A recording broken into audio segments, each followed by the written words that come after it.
Shalom. This is Hadassah Basai Revelation, and we're still in chapter 19, but these are the extensions that I spoke about. This is part 4, and now we're going to look at the war in Har Magadan or Armageddon according to the book of Zakarayah chapter 30. We looked at the war in Har Magadan according to the book of Yawa'al, which is the book of Joel, chapter 3.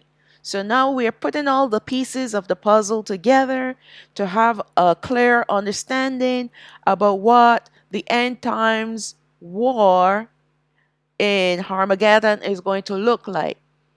The pieces are in the prophecies, and we have to pull the prophecies together to give us the full picture, the big picture about this war. So now we're going to look at Zechariah chapter 14 to see how it connects with Revelation chapter 19 and Yawa'al, the book of Joel, chapter 3. So let's get started. We are encountering a war that is not so simple to understand, as there are parts of this puzzling end times prophecy that needs to be discerned, and revelation needs to be given from on high. They have taken our books. We had many, many books, our history, along with our prophecies, and what the powers that be, the wicked ones, they have either destroyed a lot of our books, hidden some of them, and what is left, what we have left here, which is the Bible and the Apocrypha, they have distorted, they have contaminated it by introducing the names of their gods in our Bible and moving the chapters and verses around so that we are all confused. And that's why many people today, when they go to the Bible, because they're not studying with Ruach HaKodesh, who will give you the revelation and the understanding, but they're going by what they're reading and what they've heard other people are saying. And that is wrong. That is very wrong, because when you do that, that person is already led astray, and they too are following after the other doctrines of other people. And here you are now, you're doing the same thing too. Instead of getting your understanding and the revelation from Ruach HaKodesh. That's why Hamashiach left him when he left the earth. When Hamashiach died and he rose again, he released Ruach HaKodesh, the spirit of truth, Ruach Ol Amath, to come especially at this important time of our lives, because he knew what the evil powers have done. He knew what they were going to do, and they have done it. They have contaminated our word. And we have missing gaps in our word. And the only person that can help us pull it together is Ruach HaKodesh. All right? Now, in part 3, we looked at the prophecy that the prophet Yawa'al, who is Joel, recorded in chapter 3. Now we will look at another prophet called Zakarayah to add more pieces to this puzzle. This will give us a more complete picture of this war in Har Magadan. This war will be a very significant war, as it will be fought by Malakana, our king, and his saints, the redeemed of the 12 tribes of Yashrael. In the past, our forefathers, who were once a nation of 12 tribes, were divided into 2 kingdoms due to their disobedience, and they fought against each other until we were separated far from each other. Now, for the first time since our division, we have become one nation again, with Malakana leading us as our warrior conquering Malak. Another very significant point to this war for us to see and understand that, like our forefathers who saw the destruction of their enemies, their slave masters, before their faces, we too, as the offspring of our forefathers who suffered under these tyrants, the ones we had yesterday and the ones we have today, we will see with our eyes the destruction of our enemies. Like Masha said, that these whom we see, we will see them no more forever. So back in the wilderness, when our forefathers left Goshen and they crossed the Red Sea, what did they witness? They witnessed their slave masters, Zakarayah, Pharaoh and his armies being drowned, being destroyed in the Red Sea. They didn't lift a finger in this war against Zakarayah. It was Allahayah that brought destruction against Pharaoh and his armies before the eyes of Yashraal, the 12 tribes. They were supposed to see the might of Allahayah, that he will fight for them as long as they walk in obedience to him. They were supposed to see that he is all powerful. And not even Pharaoh, who called himself a god, by the way. He was worshipped like a god back in those days. Not even he was a match against Allahayah. The waters came and drowned him just like it drowned his armies. The armies were supposed to be regular people. He was supposed to be like a god. So why did he not arise out of the waters like a god? No, he could not, because he was a mere man that was worshipped like a god. So similarly, when we, the 12 tribes once again, because it will be the 12 tribes that will be with Hamashiach, when we go to war against the kings and the armies which make up the beast system, the beast empire number 8, and the anti-Messiah. Don't forget him. He's voided now. He's empty. But he's still a creature of darkness, and he will still be riding with the armies. And all the ones that worship the beast, they're going to join up together. Right? But just like our forefathers didn't have to lift a finger, we're not going to have to lift a finger. Who do you think is going to destroy these creatures with the sword in his mouth? Bahamashayach. The 3 Satans that would lead these troops and their minions. And we're going to watch and see the very same ones that brought about a lot of destruction, chaos, corruption on this earth. We're going to witness their destruction right before our very eyes. Right before our very eyes. This is the reason why Hamashiach wants us with him. Because we are to witness the destruction of our enemies. Hallelujah. Let's look at Shamawath, which is the book of Exodus, chapter 14, verse 13.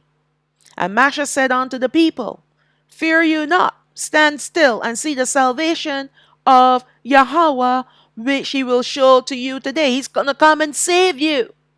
That's another kind of salvation. All right? That's salvation from your enemies. But the greatest salvation that we, the 12 tribes of Yashraal, need is the salvation from the wrath of Allahayah. People forget about that. They just worry about the salvation from their enemies.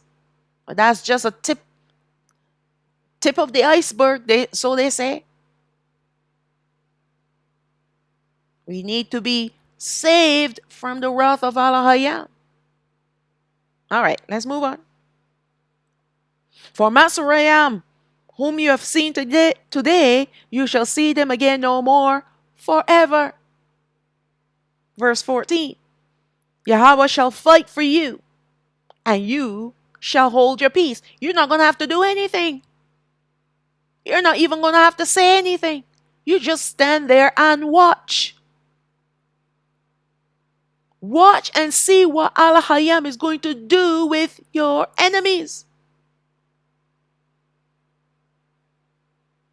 We have seen this occurring in the last study, where Allah Yahweh will send his son on his behalf to execute judgment and destruction of our enemies before us.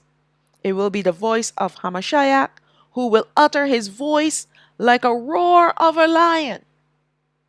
The lion of the tribe of Yahweh will sound the alarm throughout our land. It will be the time, as the regathered 12 tribes, to ride with him in this war, showing us that he is our strength and our hope. So let's look back at Yahweh chapter 3 verse 16. Yahweh also shall roar out of Zion and utter his voice from Yerushalayim, and the heavens and the earth shall shake. But Yahweh will be the hope of his people and the strength of Habanai ol Yashraal. Now we're going to look at Zion and see how this fits in. All right. And even though we see here the name Yahweh, who is the Heavenly Father, Ha'aba, everything that is of him, he has bestowed it upon his son, Hamashiach. So when you see Yahweh shall roar out of Zion, who do you think is the one roaring out of Zion? But Hamashiach. He speaks on behalf of his Father, and he judges on behalf of his Father. Okay, we looked at that in the last study. And he is our hope, the hope of Habanai ol Yashraal, the children of Yashraal. But we will come back to this, and we will look at why he will be roaring out of Zion, and his voice will be uttered from Yerushalayim. We're going to get to that. So let's get started with Zakarayah chapter 14 verse 1. Now this is a long chapter. And when I say long, it's 21 verses, but there's a lot of information that we need to look at. And we cannot just glaze over the surface. We want to get to the meat of the matter. So we will take our time and we will go through this book and chapter. So it will be in 2 parts. And then part 6, I didn't give it a title. Well, I do have a title. And part 6 has to do with the beautiful golden east gate. That is what's going to be called. And the reason why I called it that, because we're going to look at when Hamashiach leaves the heavens to enter into our dimension, what is going to take place on the earth before he rides out from the temple through the east gate to war against the beast empire, number 8, their armies, and anti-Messiah. All right. That's going to be a very interesting study, because I've never really heard of anyone going into this kind of discussion. But Allah he leads me in some very important studies to help us to understand the end times, right? That's what it is all about. It is about the end times. And it doesn't have to be a popular topic. Yes, The second Exodus is a popular topic, the 3 days of darkness and all these different things. People love to look at those kinds of studies because they've been hearing so many different teachers teaching about it, and they too want to learn as much as they want to learn about these things.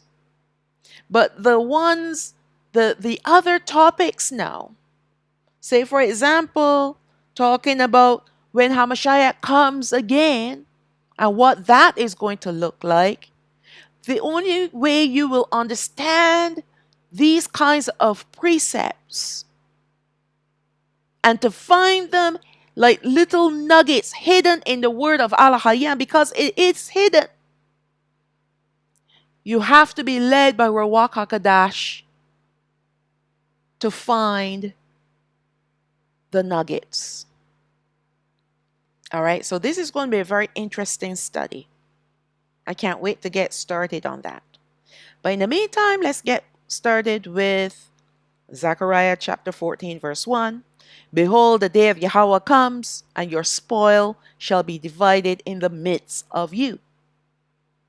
For I will gather all nations against Yerushalayim to battle, and the city shall be taken, and the houses rifled, and the women ravished, and half of the city shall go forth into captivity, and the residue of the people shall not be cut off from the city. Okay. Verses 1 and 2 of Zechariah chapter 14 are given to us as a backdrop as to why Allah Hayam is bringing judgment against these nations. The verses are describing the many times when our people were under siege, slaughtered, enslaved, and enslaved. Yet Allah Hayam always left a remnant in our land until the last siege by the Romans in 70 AD. Why did he do that?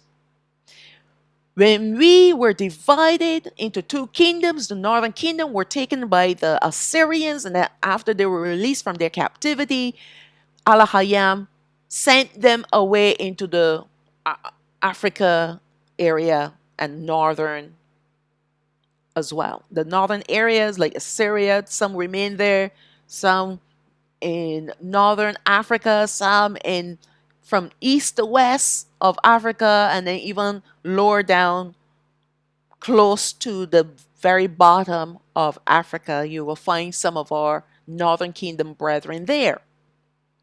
Okay. However, the southern kingdom, which is made up of the 2.5 tribes, Yahawada, Banaya, Mayam, and half the tribe of Lawai, that's Judah, Benjamin, and Levi, they were permitted to remain in their land, at least a remnant of them. When they were first taken into captivity by the Babylonians, Nebuchadnezzar left a remnant in the city. And ever since our people, the southern kingdom, were enslaved and taken in slavery, there was always a remnant left in the city, so that after their captivity, Allah Hayam rescued them and brought them back. Then they do their wickedness again, and then he got them enslaved again and taken, some of them slaughtered, some of them taken in captivity, but a remnant is always left in the land. Why? Why did Allah Hayam do that? He did that because his son had not yet come. And our people had to be in our land, living in our land, in order for Hamashiach to be born in our land and to die in our land. So he had to be born, he lived, and he died in our land. And then he rose again. After his life after his death and resurrection, and our people still persisted in living contrary to the commandments of Allah Hayam, he sent the Romans to come against them. Until finally in 70 AD, many of our people ran. They ran to Africa. And who didn't run to Africa but stayed behind to fight against the Romans? They were slaughtered. So these are the things that happened to them. The ones that remained in the nation. But this was the city, right? Why was it the city that was ravished? Because the Romans knew that our people would gather in the city, Yarowashalam, for 3 feast days. So they just had to wait. They would come from far and wide to worship in the cities because that was the command of Allah Hayam. They had to bring their offerings to the temple in Yarowashalam. And even though they knew that there was going to be a siege, they still came. All right? And they came, and the Romans attacked them. And that's why the women were ravished, the houses were rifled, and half the city went into captivity. Who wasn't in captivity was killed. They were driven from their land. Our people were driven from the land.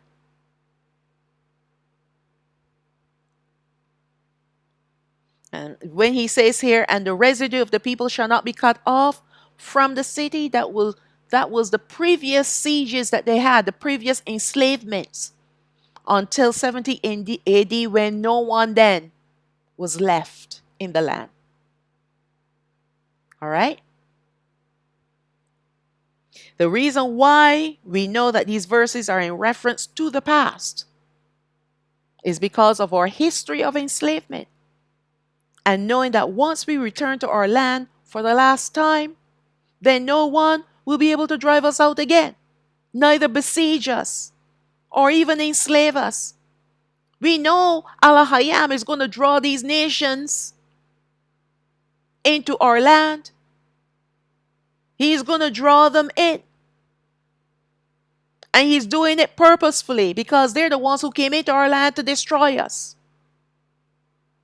You're talking about the Babylonians, the Medes and Persians, the Greeks, the Romans, the Assyrians.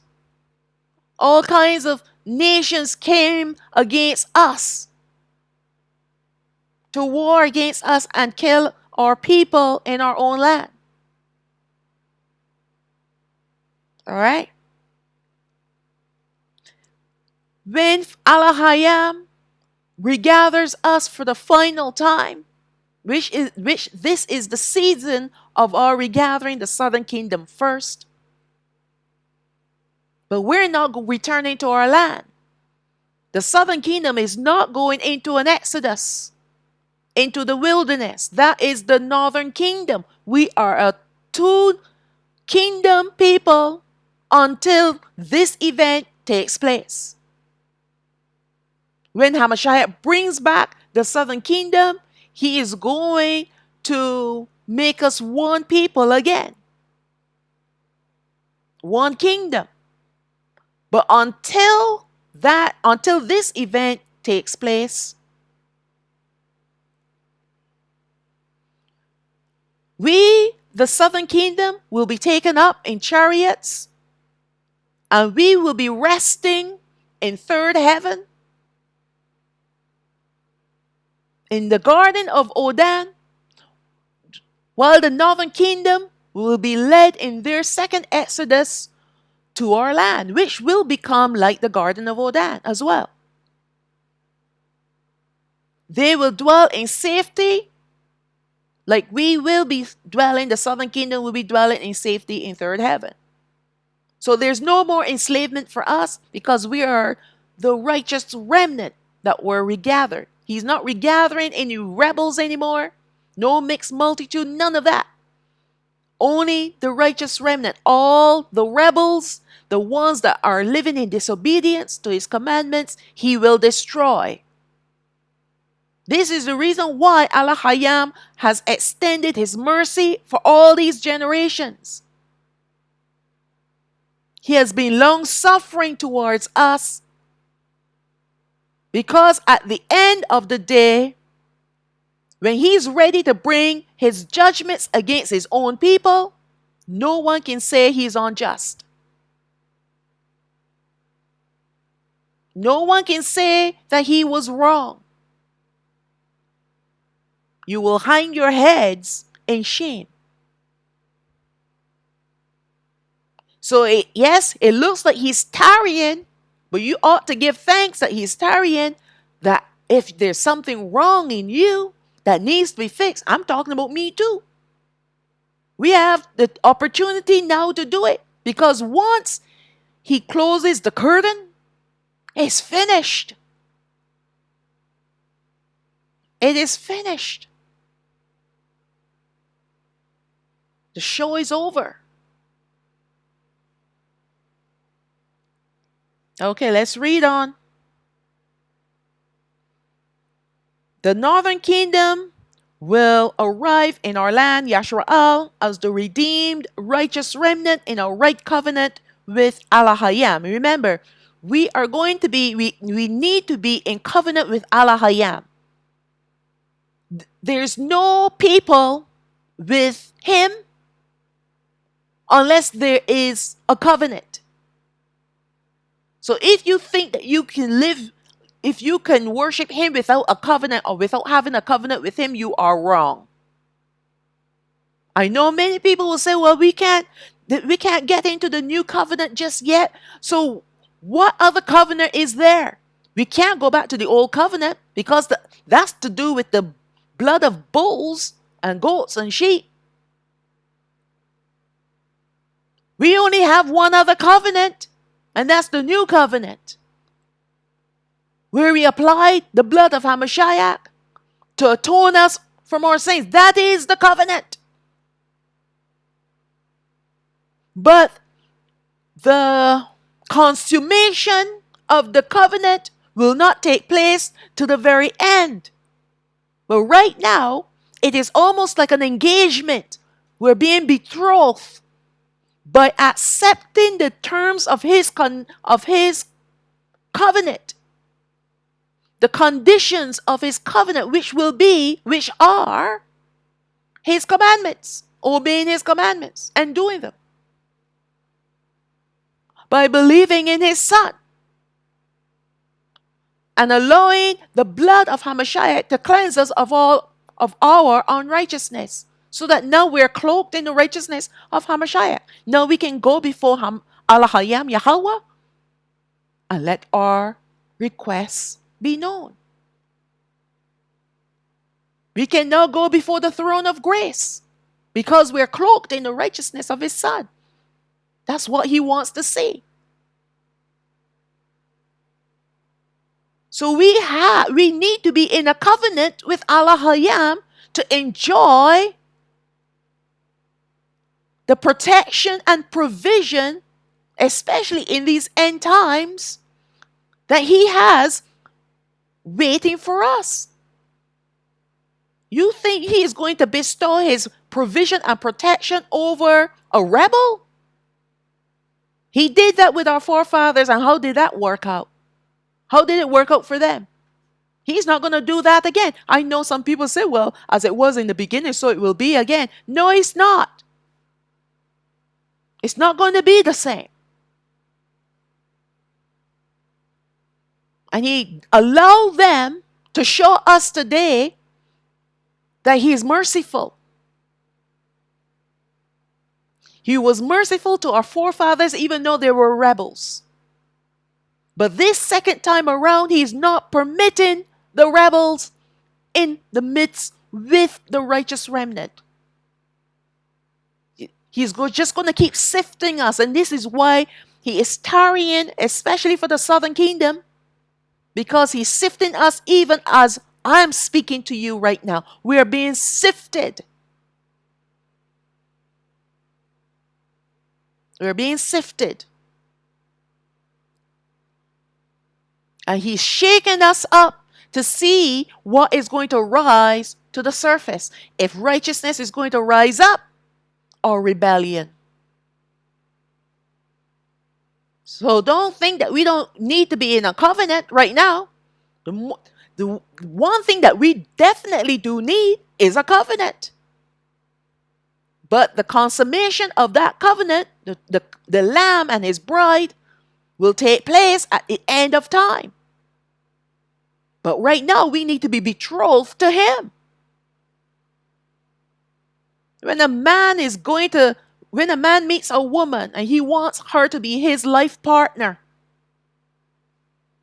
you think he would just jump from meeting her today and then marrying her the next day? Well, in some cultures, they do that.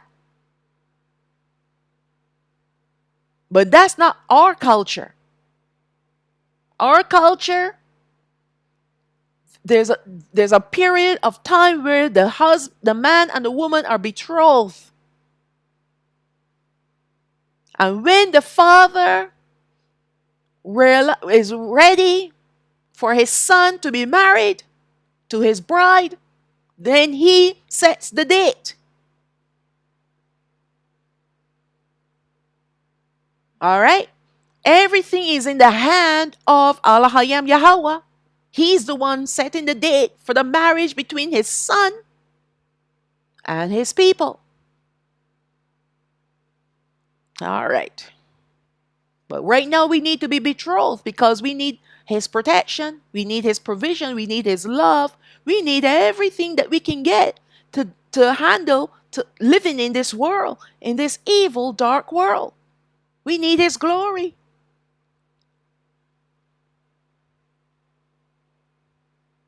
The southern kingdom will be returning to our land with Hamashiach as his saints on white horses.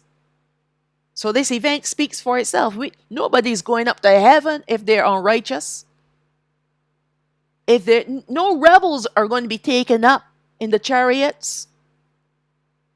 This event is going to take place. The chariots are going to take place after the 3 days of darkness. I did a study on the 3 days of darkness. I believe it's 6 parts. Sorry, there are 6 parts to this study. Very intense. But it's nothing like what the other people out there are teaching. They're teaching according to the Catholics. What the Catholic mystics are saying. This is according to the word of Allah Hayam. Go and watch that study. Get yourselves ready, because let me tell you, if you don't make it through the darkness, if you don't have the glory of Allah Hayam in your home, you're doomed for destruction. You're doomed for destruction. That means that Allah Hayam has sealed who belongs to him before the darkness descends, and whom he has sealed to be the righteous remnant of the southern kingdom, he is going to preserve. All the rest of the southern kingdom will be destroyed. I'm sorry to tell you this. I had hoped that at least some people will be able to repent. But as he has shown me, if up to this point of time, our people are still fighting amongst each other, trying to be top dog, right? Worshipping pagan gods. They don't even want to take the time to find out the true name of Allah Hayam. Denying his commandments. Do you think that these same people will want to repent? They're full of pride and rebellion. Our forefathers never repented for anything that they've done.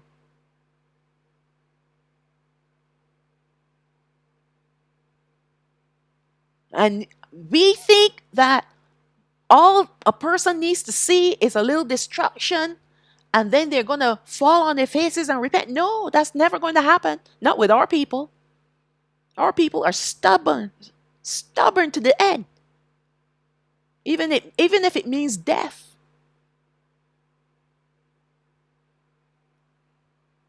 Get your house in order. So the southern kingdom, just by knowing that they're coming on white horses, we know that they're the righteous remnant.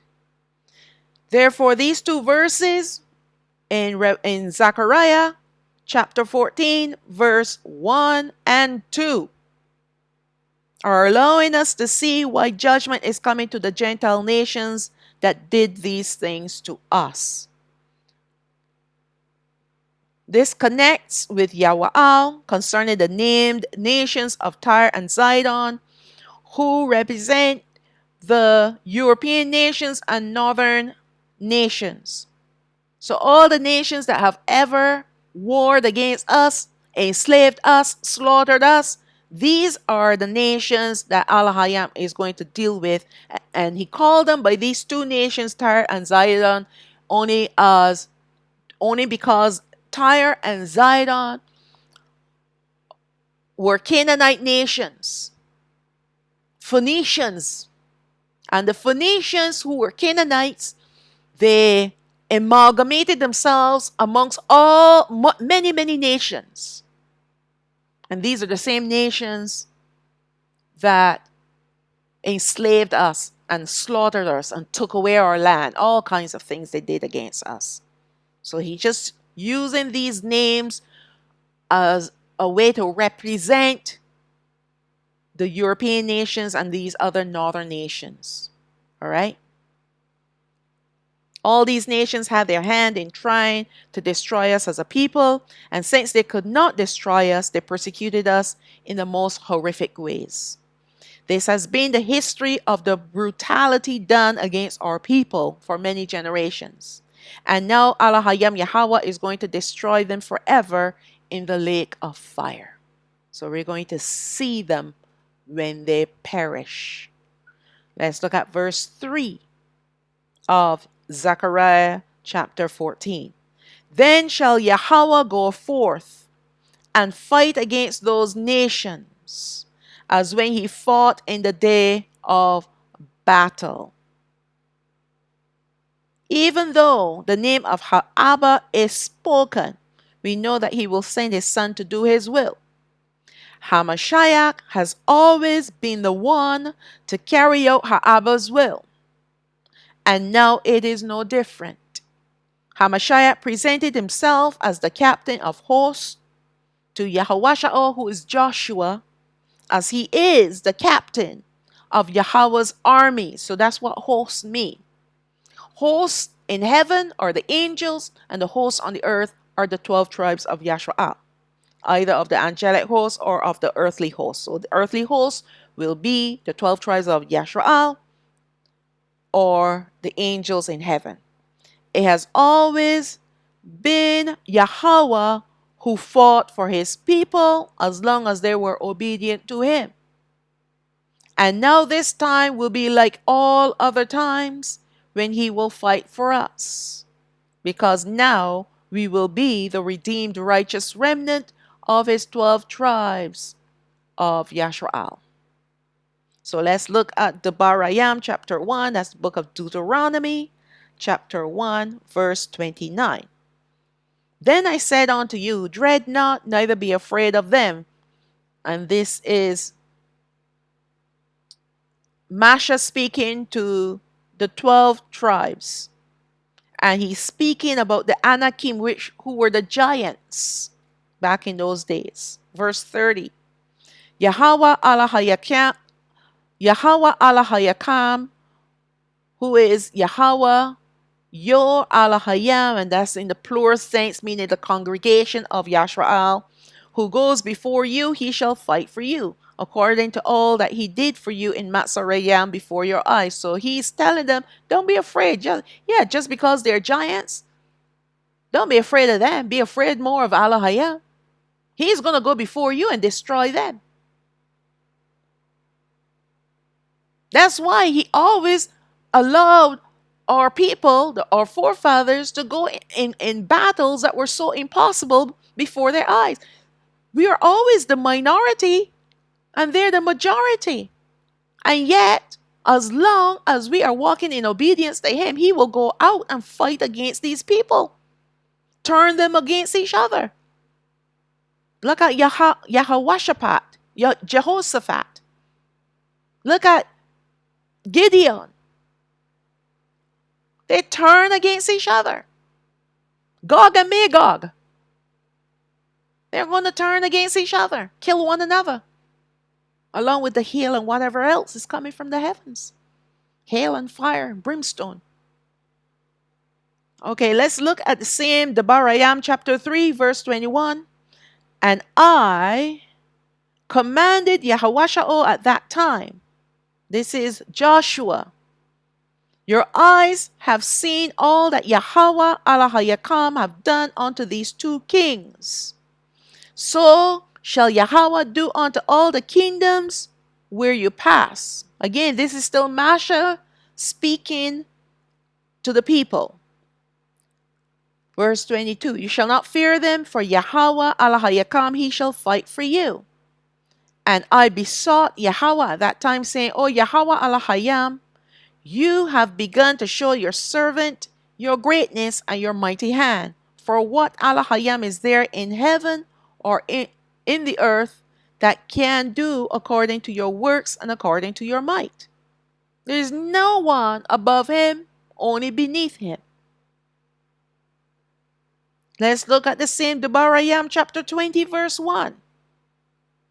When you go out to battle against your enemies and see horses and chariots and the people more than you, be not afraid of them. For Yahweh Alahayak is with you. Now this is singular. Yahweh, your Alahayam, he's speaking to the people and he's saying individually he is with you. He's going to empower you to fight against these people. And he himself is going to go before you and fight against them too. All right?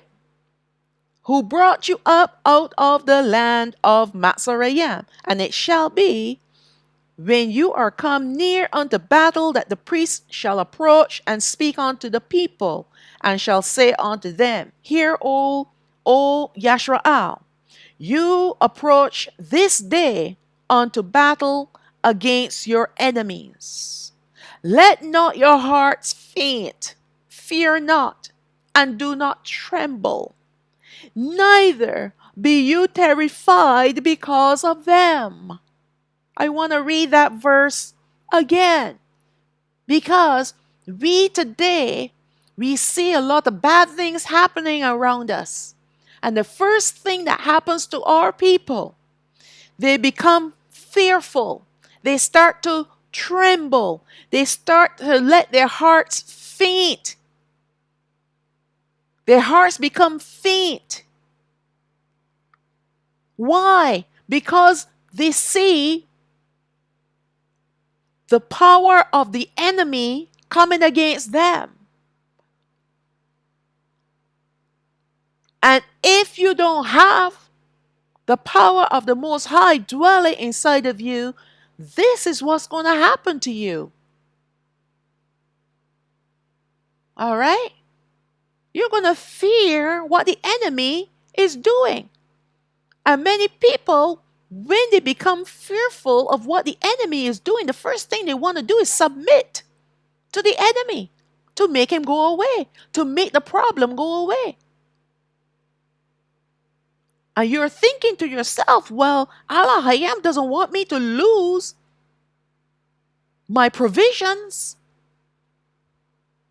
He doesn't want us to go hungry and be homeless. And if all I have to do is take the poison so I can keep working, I think he will be on my side, because he will understand that I need it. I need provision. My family needs provision.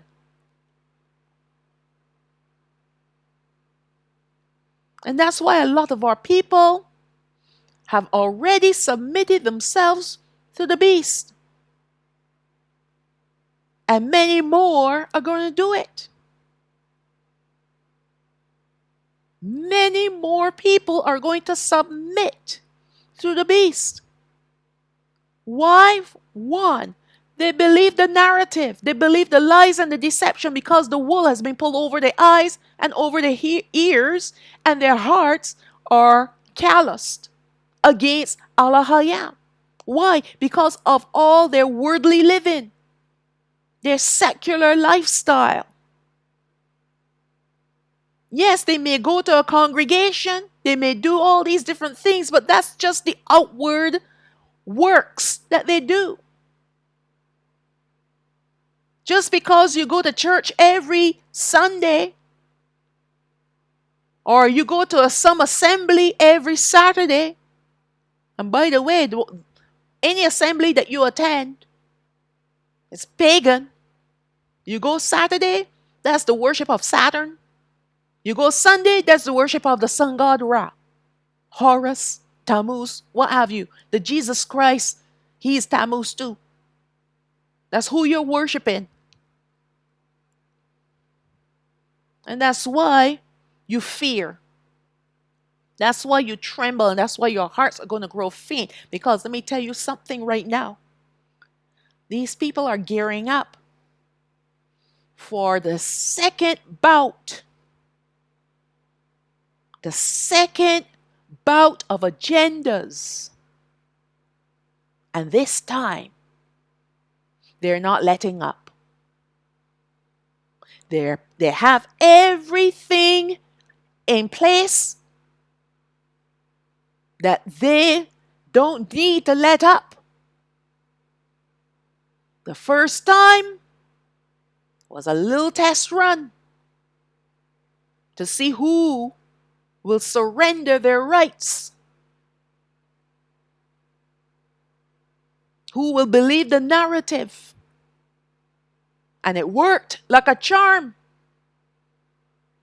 There are all the witches and warlocks spinning deception like crazy, and spells and chants.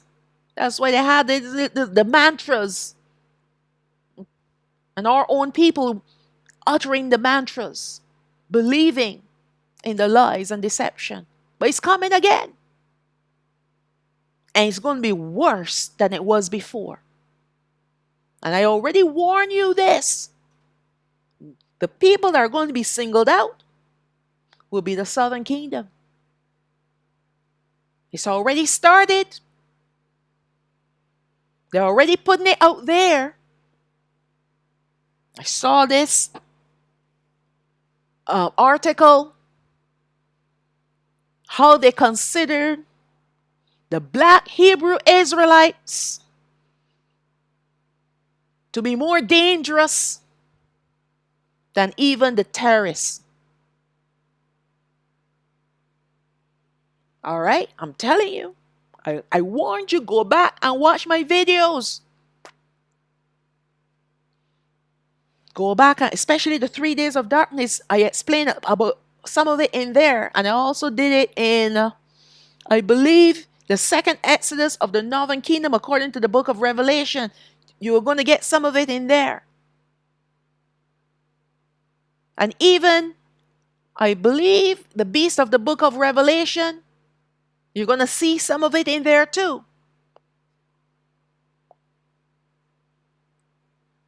About how it's all going to play out. And, of course, the last 7 years of the end times. Don't forget about that. That goes into detail about what is going to happen to the southern kingdom that will cause them to be singled out. But especially the 3 days of darkness, that brings it all together. Go and watch those series, those studies.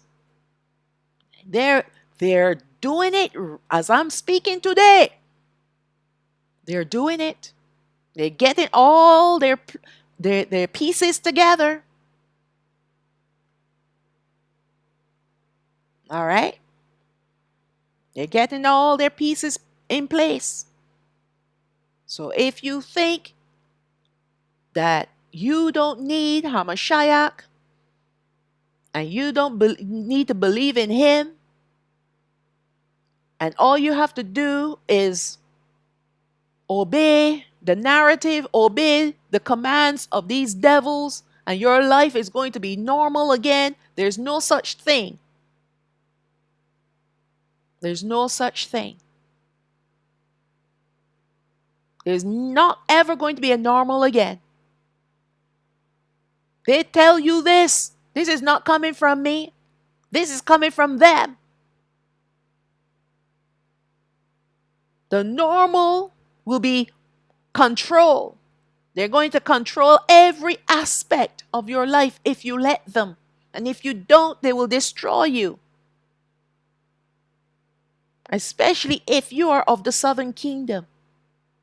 So the best thing that you can do for yourself, and if you have family, is to get into the word, repent, and return to Allah Hayam and serve him with all your heart.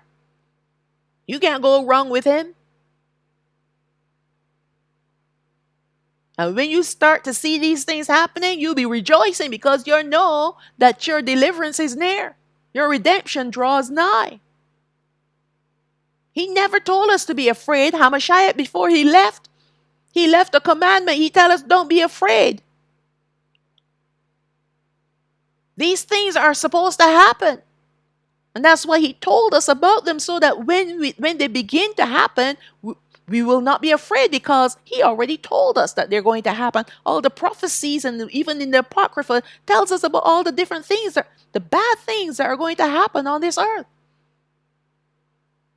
But why people become fearful is when they lack faith. They lack faith. When you lack faith, fear will take over. Doubt will take over. And you watch these ones, our brethren out there, living as if nothing ever is going to happen. Living as if they have tomorrow put down in their back pockets. When at this point of time in our lives, we need to be buckling down and get our lives right before Allah Hayam. No. You still want to work a 9-to-5 job. You still want to do all the things that you were doing before all these events took place. If there's one thing that should have shaken our people up to the reality of the word of Allah Hayam and his prophecies, should have been the last 3 years, 4 years, 3.5, let's say 3.5 years.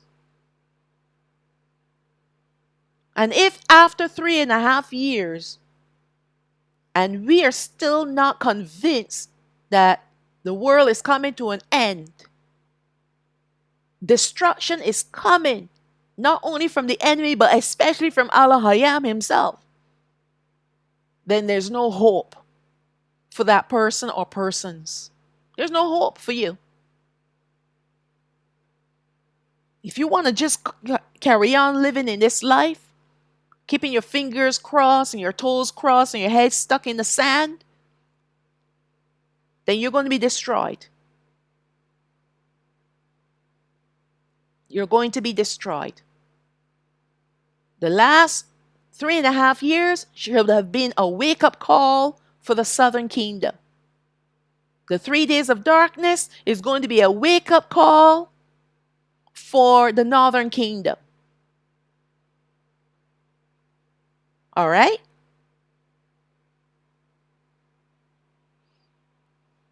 Let's read verse 3 again. And shall say unto them, these are the priests. This is the priest.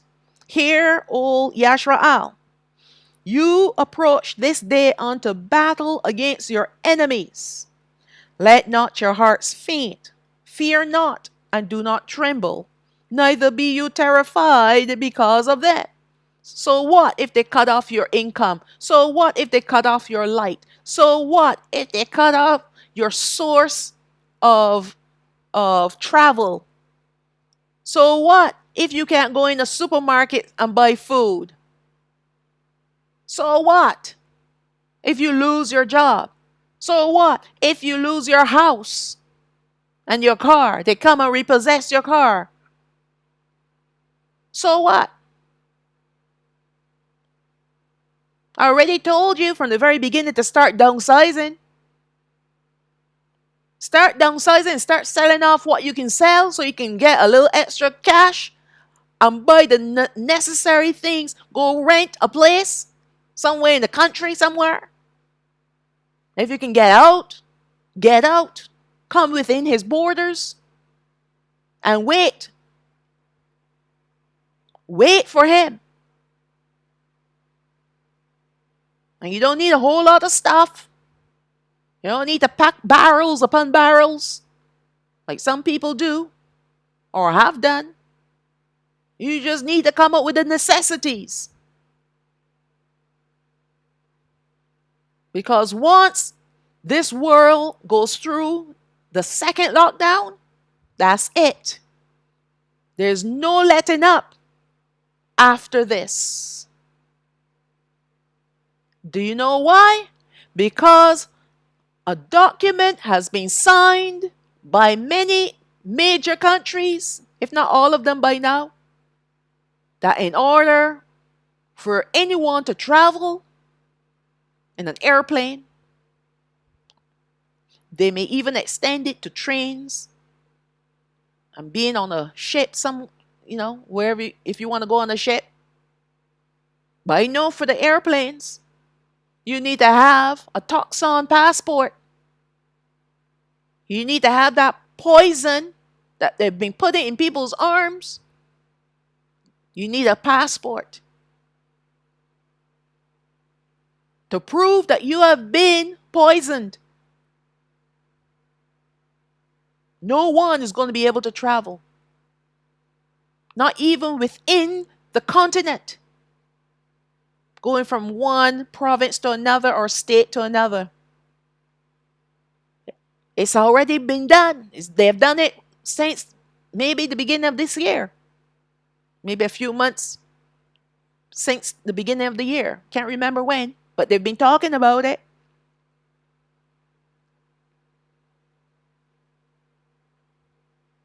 So if you want to get out now. Sell what you have and get out. If you can't get out, then go find a place in the countryside. A nice little place. Stay out of the cities. That's why there's so many fires in these little suburban areas. These little towns and villages, they're burning. Do you know why? Because they're forcing people into the cities. They have better control over people in the cities. Get out of the city. All right. You want to hold on to your things, you're going to go down with them. They're going to end up taking everything that you think that you own. The evil, wicked powers that be is going to take it away from you anyway. And then what? You lose the things by the devils and you lose your soul.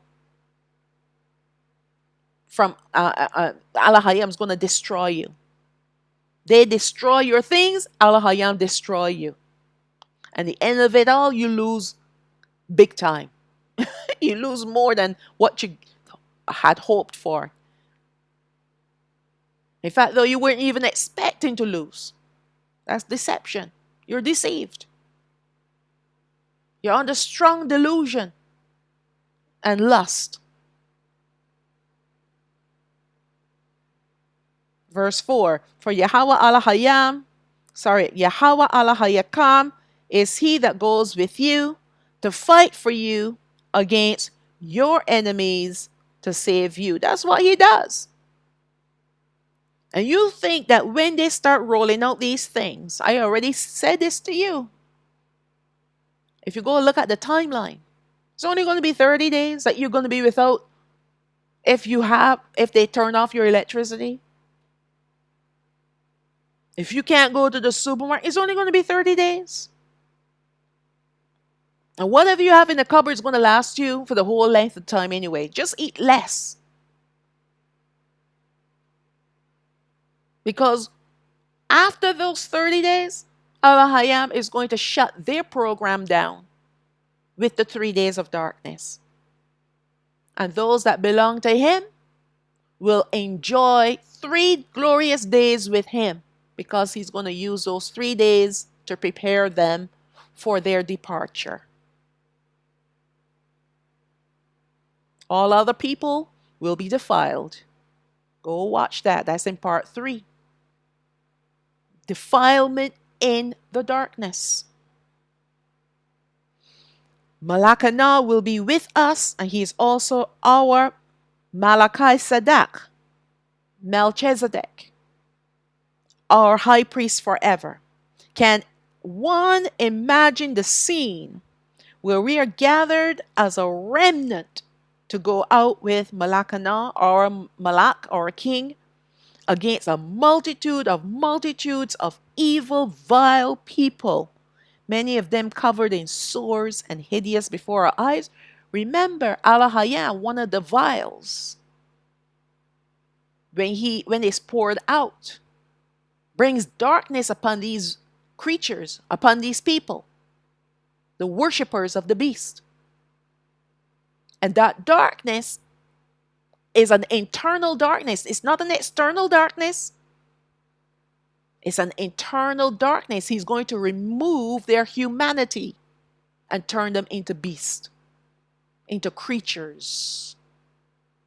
And that's why they're going to be hideous. They're hideous because of the weeping sores, the smelly weeping sores, and they're going to be hideous because they're not even going to look human anymore. And they're not going to act human.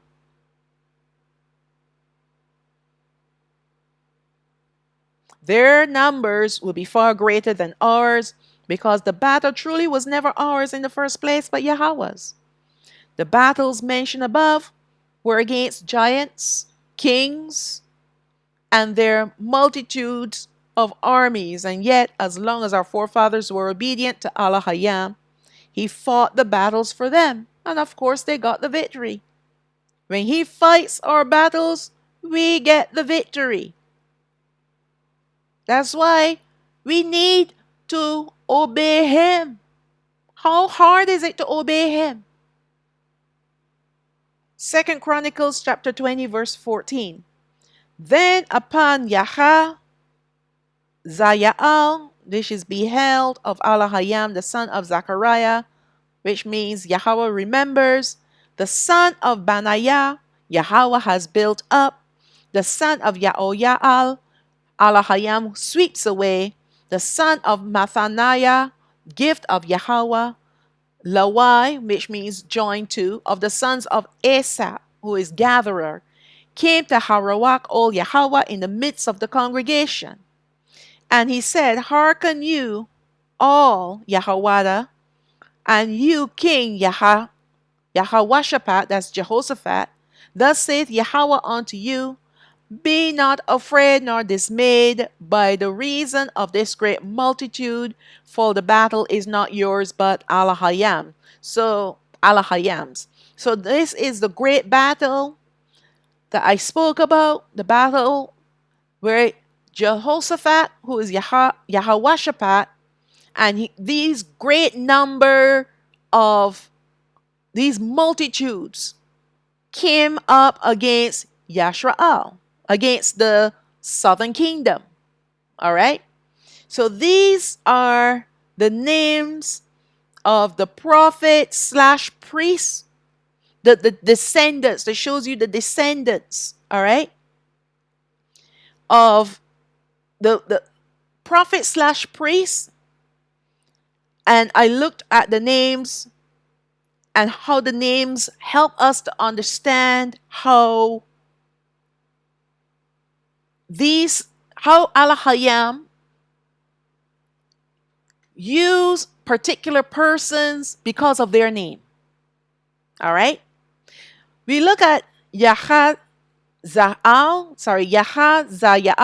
beheld of Al-Hayam. Then we look at the son of Zakarayah, Yahweh remembers. He has not forgotten that we are his people and he is our Al-Hayam. The son of Banayah. So these are the son of the son of the son of, which means Yahweh has built up. And then we have the son of Yaoyal, Yahweh sweeps away. Then we have the son of Mathaniah, which is the gift of Yahweh. And then we have Lawai, joined to of the sons of Asaph, who is gatherer. And then came Rawak ol Yahweh, Harawak, Yawak, came Harawak ol Yahweh in the midst of the congregation. So the spirit of Al-Hayam rested upon the sons of Asaph to speak the words to Yahweh and his people, because their numbers were significantly smaller than the multitudes that were coming out against them. So Al-Hayam sent his spirit, his Rawak, to rest upon the sons of Asaph to speak prophetically to the people, to tell them, be not afraid nor dismayed by the reason of this great multitude, for the battle is not yours, but Allahayam's. It is his battle. He always brings us into impossible situations so that we can see his strength, his might, his power, delivering us from an impossible situation. And he, in turn, receives the glory from our lips. And not only does he receive the glory from our lips, but our faith is built up. When we see with our eyes and then we start to believe in our hearts that if he can do this, there's nothing that he cannot do. If he can get me out of this situation, there's nothing that he can't do. So I'm resting in him. The worst that anyone could ever do to you is to destroy your outward man, your flesh. But as long as you're walking the straight and narrow path, you're walking in righteousness and holiness, that's all they can destroy. They can't destroy your spirit. And then you'll be raised up again. But many people are afraid of death. And when the threats come against their lives or lifestyle, they surrender to the threats and submit to the enemy. These last two wars, just like the judgments poured out, will be in the hand of Yahweh, who will draw these heathens into this valley, the valley of decision, by the way.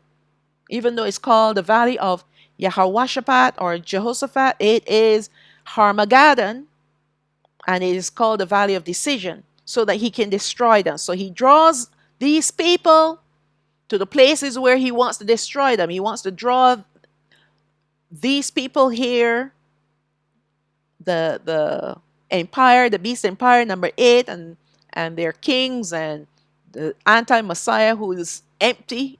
He does not have a Satan, so he's just a mere creature now, right? He draws them into the valley. Then after the 1,000-year reign, he's going to draw Gog and Magog into the mountains of Yashraal, and there he's going to destroy them. All right? This is all Al-Hayam's doing.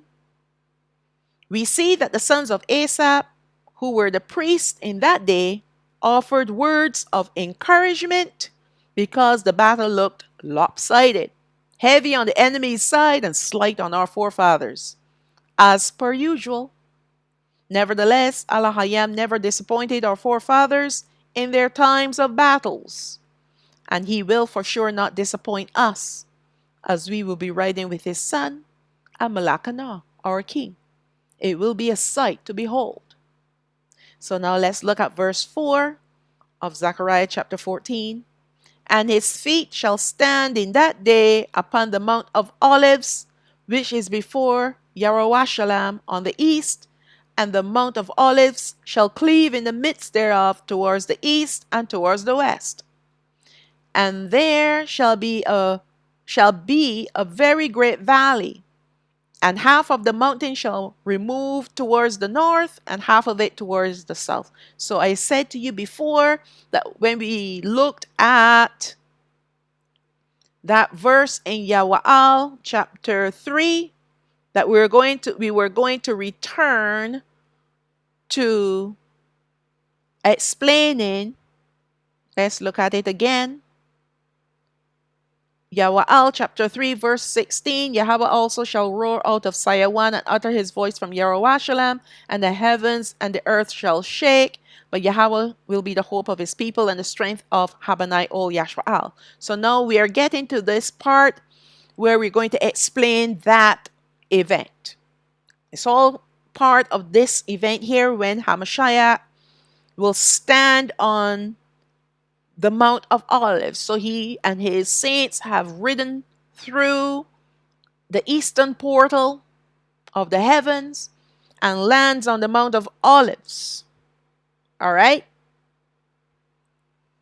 Let's read and see, because I don't want to be repeating myself. We know based on this verse above that verse 3 onwards pertains to the end times and the return of Hamashiach on the earth. Although this is a scant description of his return, if we look to other prophecies, then we can piece together how his return will occur. And that's why I want to do part 6, the beautiful golden east gate. We know that Hamashiach is returning along with his saints, the southern kingdom, on white horses. It means that they will be leaving the heavenly realm to enter into this earthly realm. And the only way that this can be done is through a portal, or a gate, or a doorway, or a door. And we know that it will be an eastern portal, because Malakana will be entering in and exiting only the east gate of his tabernacle here on the earth. So he only deals with the east. So he exits the eastern gate in the heavens to enter through the eastern gate of the tabernacle here on the earth, then to exit out of the eastern gate of the tabernacle to ride out to war against these armies, the Beast Empire number 8 and their armies and kings and the anti-Messiah, right? Don't worry, it's going to get very clear very soon. Let's see where I left off. So we know, okay, let me read that again. And we know that it will be an eastern portal, because Malakana will be entering in and exiting only the east gate of his tabernacle here on the earth. Right? So that is, and so it will be for the heavenly portal. So as it is for the earthly, so it will be for the heavenly. And we see the evidence of this in the book of Ezekiel. All right? The different chapters, we will look at them in detail in part 6. Now we can look to the prophet Ezekiel for this confirmation, as he describes the glory of Yahweh leaving through the east gate, and the prince, when he comes, will be through the east gate of his tabernacle. So you're asking, so where's the tabernacle come? How does it get here? Where's the tabernacle that he's going to ride through? Hang on. We're going to see. Okay, let's look at Ezekiel so you can see what I'm talking about the east gate. And we're going to come back to these very same scriptures in part 6. But right now, we're just looking at them. All right. So you have an understanding of what I'm saying. I'm not going to say things just out of my mouth. I'm looking at particular scriptures and piecing them together so that we can have a complete picture about what is going to happen. So Ezekiel chapter 10 verse 18. Then the glory of Yahweh departed from off the threshold of the house. The house here is the temple of Allahayam, and stood over the cherubim. And the cherubim lifted up their wings and mounted up from the earth in my sight. And this here is Ezekiel that is speaking. When they went, the wheels also were beside them. Now, let me pause here for a second, because some of our foolish brethren, right? I don't worry too much about the Gentiles, but some of our foolish brethren will call these wheels spaceships. All right? They will call these wheels spaceships, UFOs, whatever you want to call them. Nothing could be farther from the truth. These wheels that are wheels within the wheels, with eyes all around, is a kind of an angel called the Ophanim that goes with the cherubim, who are responsible for the glory of Allahayam. So they're the ones that brings the glory to the temple, and they're the ones that removed it. So in this case, Allahayam is punishing our people by removing his glory from the temple. And these are his angels that are responsible for bringing or removing his glory. All right, so they're not spaceships. Sorry to burst your bubble. There's no space, so why would we need a spaceship? There's a dome over our heads. All these stupid shows, sorry to use that word, but sometimes I just don't know what else to say. All these space shows that people love to dwell on, right, are only there to indoctrinate you into the space idea, the idea of an ever-expanding universe. And if there's an ever-expanding universe, why would there just be one planet that is inhabited? There's no such thing as planets, first of all. And there's no such thing as a universe. The sun, the moon, and the stars are beneath the dome. And the heavens above the dome are the dwelling places of the storehouses for the same sun, moon, stars, the water, the rain, the snow, the frost, what have you. The dwelling places of the angels, the dwelling places of paradise, where the righteous of our forefathers will be dwelling, and also the Garden of Odan is above the dome, because there are 7 levels. I already went through that in another study. Don't remember which one it was. And of course, the dwelling place of Allahayam. He's in 7th heaven. And there's also another place where the angels dwell. All right? So there's no universe and there's no space. And if there's no space, there has never been space travel. No one's ever gone beyond the dome. No one's ever landed on the moon. That's all Hollywood production. Do your homework. Go check it out. There are people that have shown you proof that nothing has ever gone up to go on the moon. The moon is a disc. It's not a ball. The earth is not a ball. All these things, they indoctrinated us, starting with our forefathers, until it reached us, and we believed them because this is what our parents tell us. And this is what we learned in school, colleges, universities, and what have you.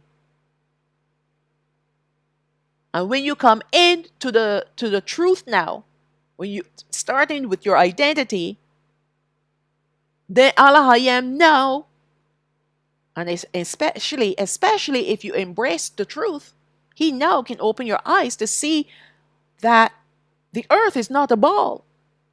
Just go to the scriptures. It talks about the four corners of the earth. Where on a ball you can find a corner. Anyways, so let's read on.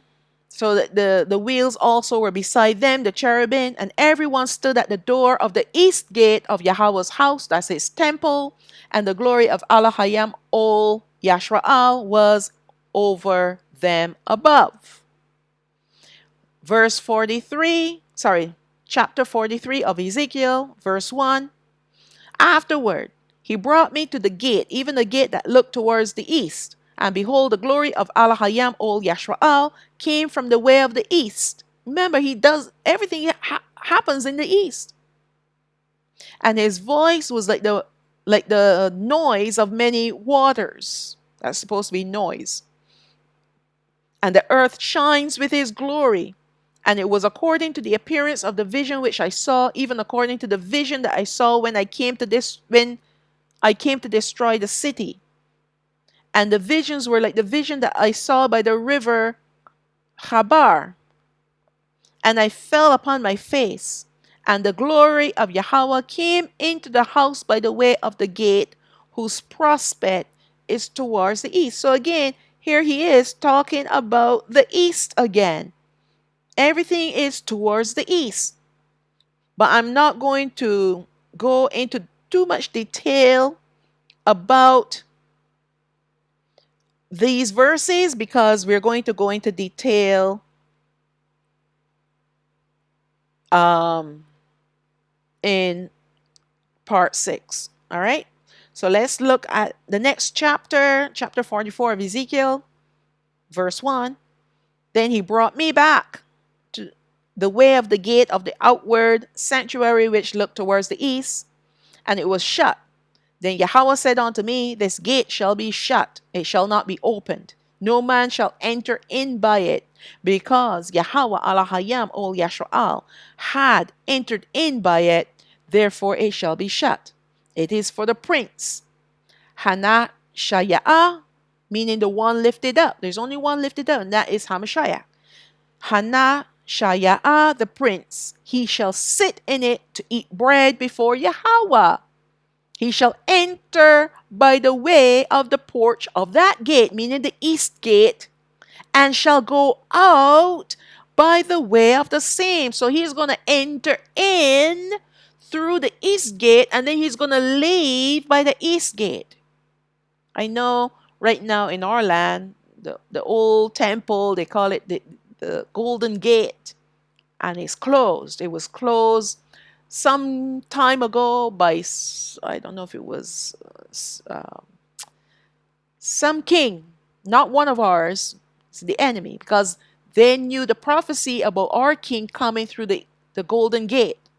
So when he took over Jerusalem, Yarowashalam, he ordered that gate to be permanently closed to prevent, if they can prevent, you see how foolish people can be, if they can prevent Hamashiach from entering in through the Golden Gate, then they can hamper his coming again on the earth to be king.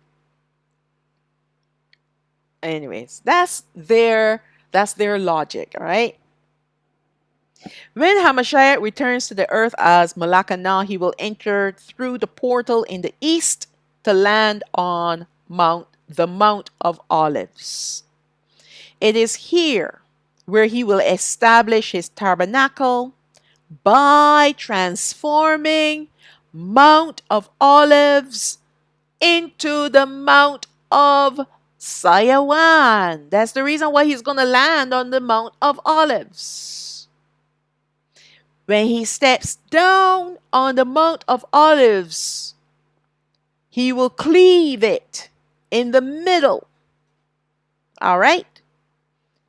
And cause the upper half of it, because it will be cleaved from the east to the west, but the north part of the mountain is going to move northward and the bottom part is going to move southward. So it will create a great valley between these two halves. All right? Then within that valley, the land will be raised up to form a plateau of another mountain. And this will be Mount Sayawan. So Mount of Olives will be no more. Once he steps down on Mount of Olives, splits it in the middle, caused the first half to go up to the north and the bottom half to go down to the south, creating a valley, a great valley. Then the land in that valley is going to raise up, and it will be this great plain. They call it a great plain or like a plateau. All right? And that now will become Mount Sayawan. But he's not finished yet. Along with the land rising up to fill up the valley in the newly formed Mount Sayawan, the tabernacle of Allahayam will appear. Not built by the hands of man, but by Allahayam himself. Allahayam Yahweh will present his temple on Mount Sayawan. It will be there. It will just appear.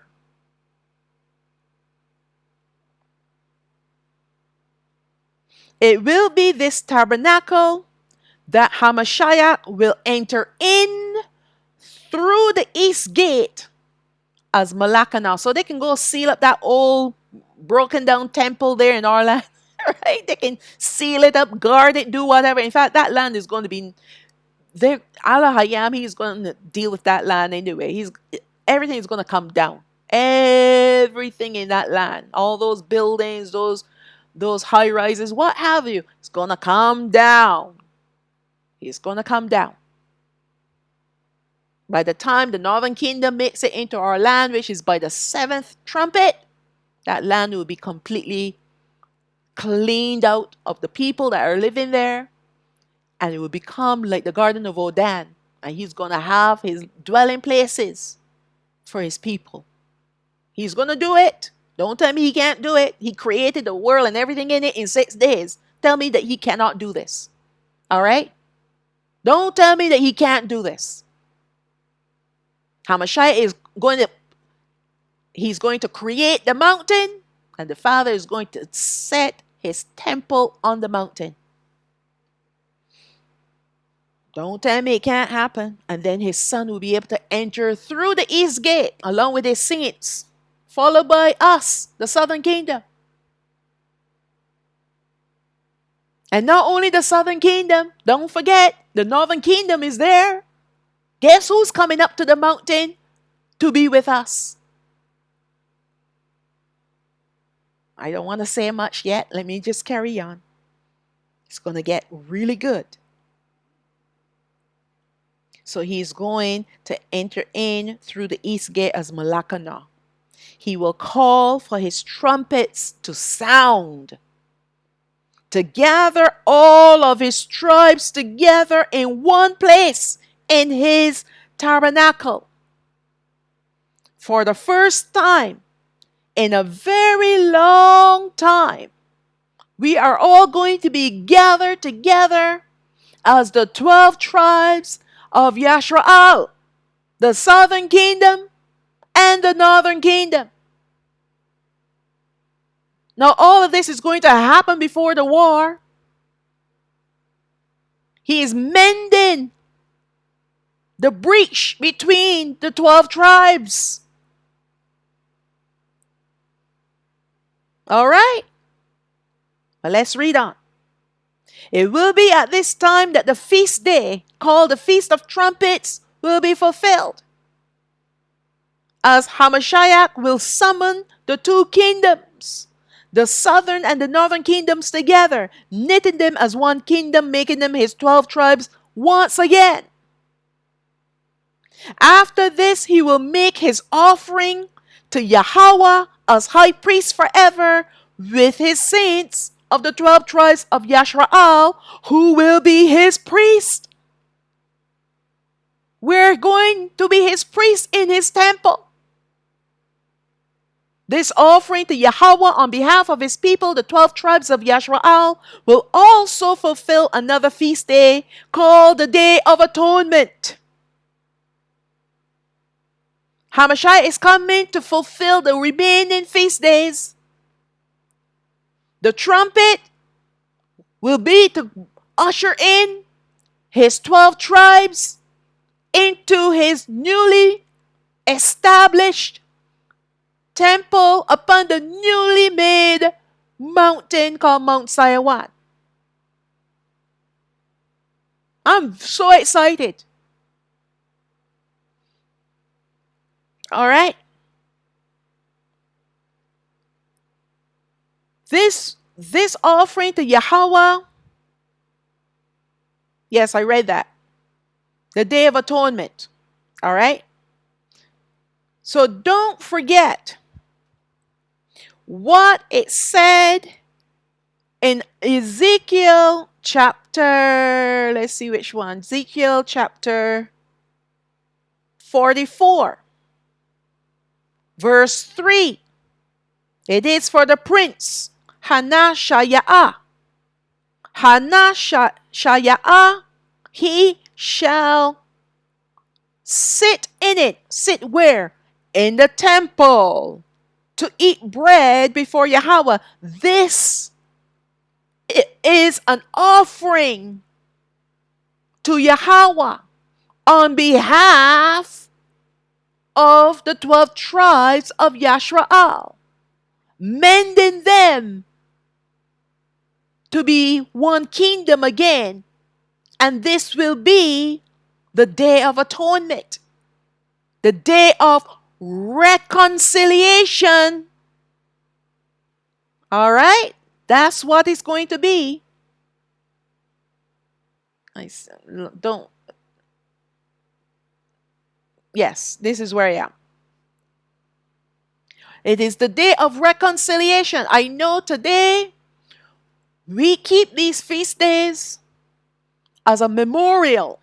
The first four that were fulfilled by Hamashiach when he first came.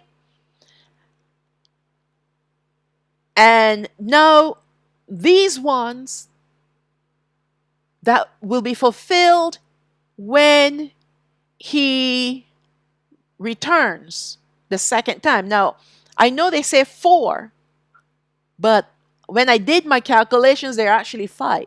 But we'll discuss that another time. All right? But he fulfilled those springtime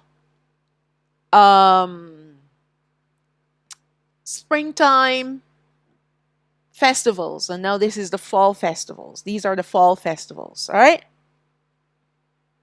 And the Feast of Trumpets, the Day of Atonement. So when we celebrate the Day of Atonement, it's supposed to be a day where we afflict our souls.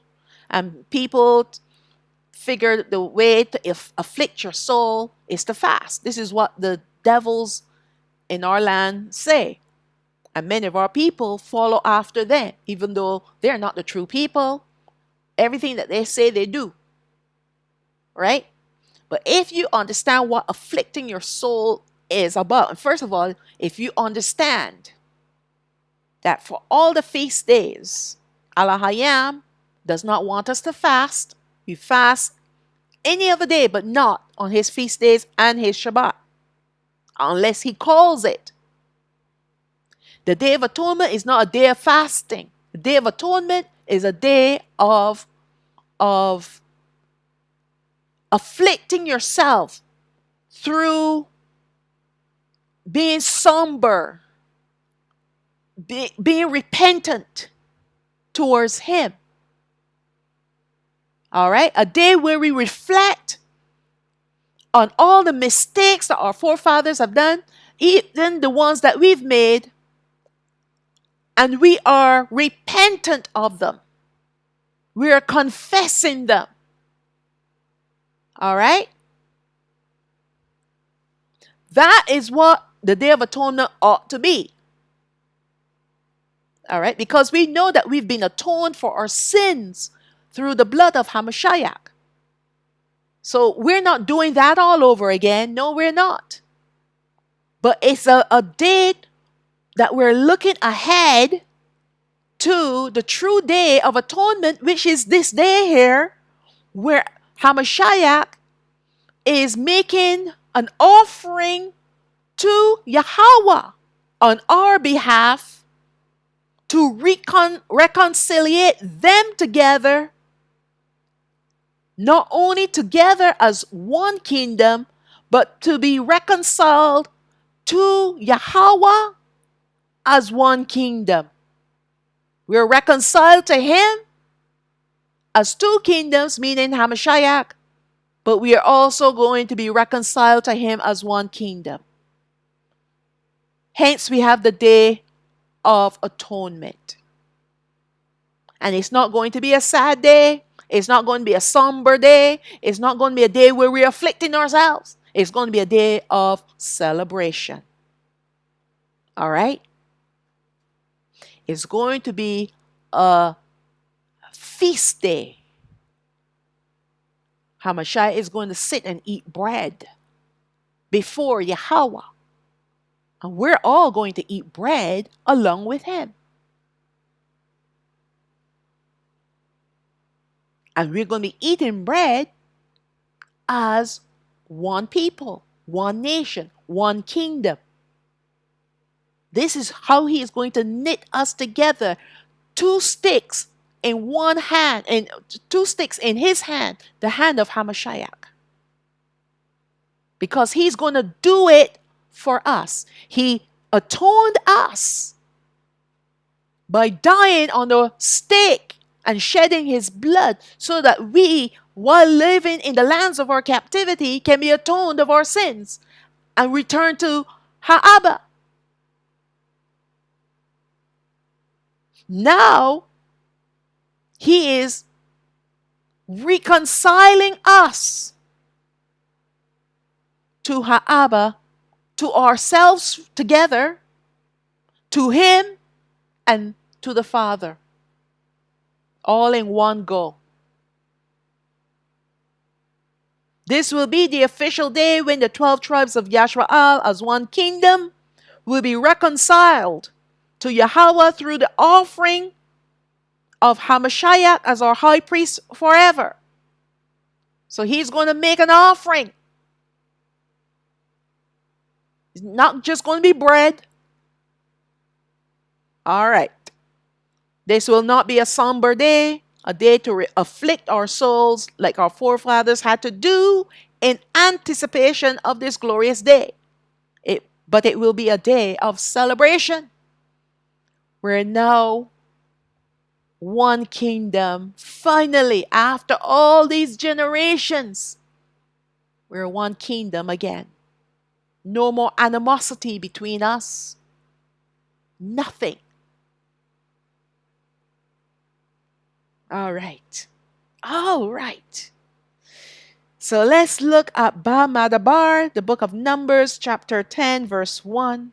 And Yahweh spoke unto Masha, saying, Make you 2 trumpets of silver, of a whole piece shall you make them, that you may use them for the calling of the assembly and for the journeying of the camps. And when they shall blow with them, all the assembly shall assemble themselves to you at the door of the tabernacle of the congregation. Okay? So Hamashiach is going to sound the trumpet to call his people to assemble together for the first time for, it seems like forever. A long time ago. All right?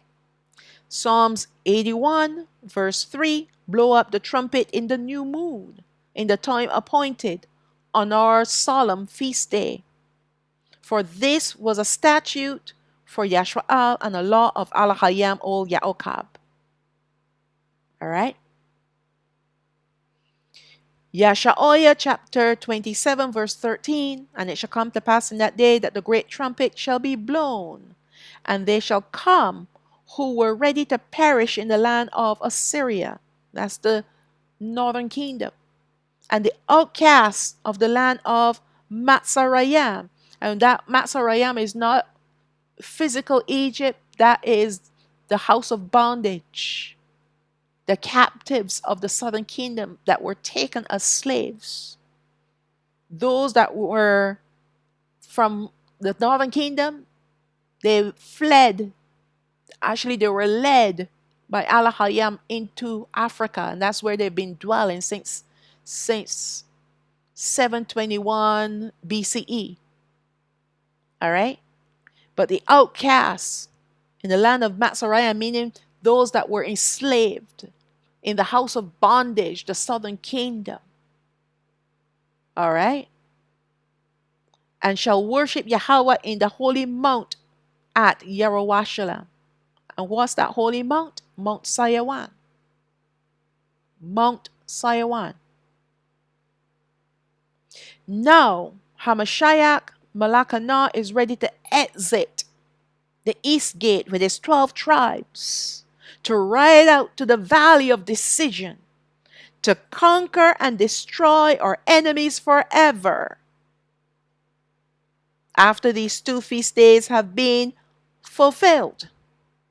And the last one will be fulfilled, after his 1,000-year reign.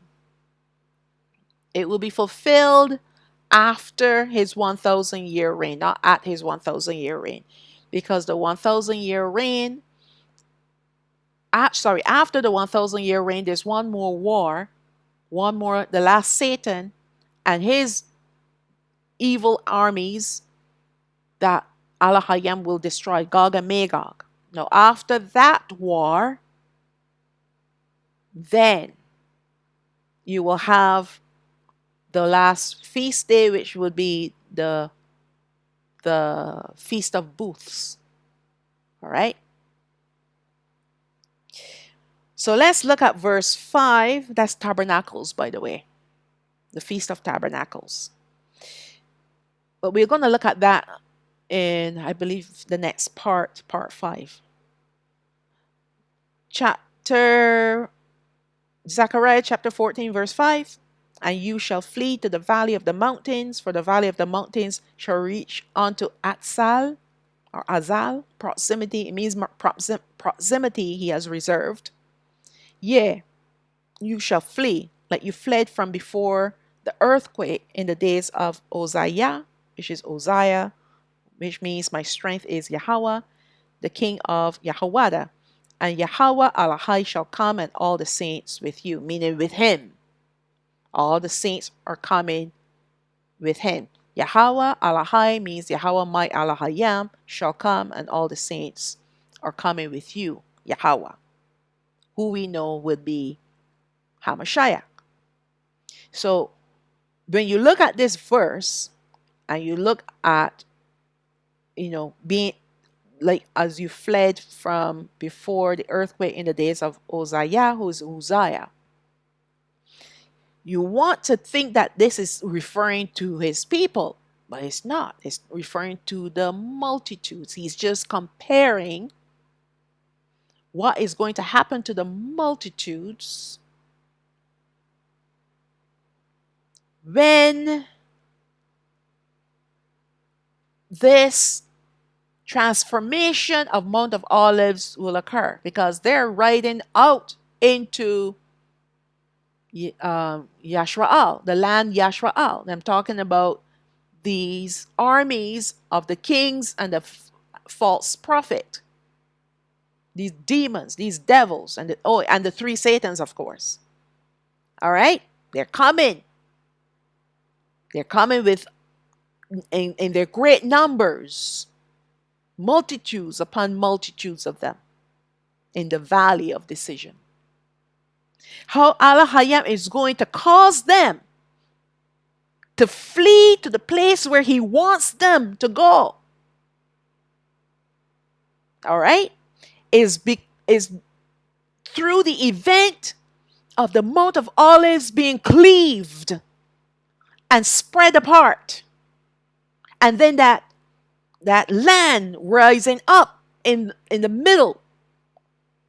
All that is going to cause a shaking like a great earthquake. It's not going to cause anything to fall in our land, of course, but it's going to cause them, the enemies, to fear. And he did that intentionally because he wants them to flee into the valley where he's going to destroy them.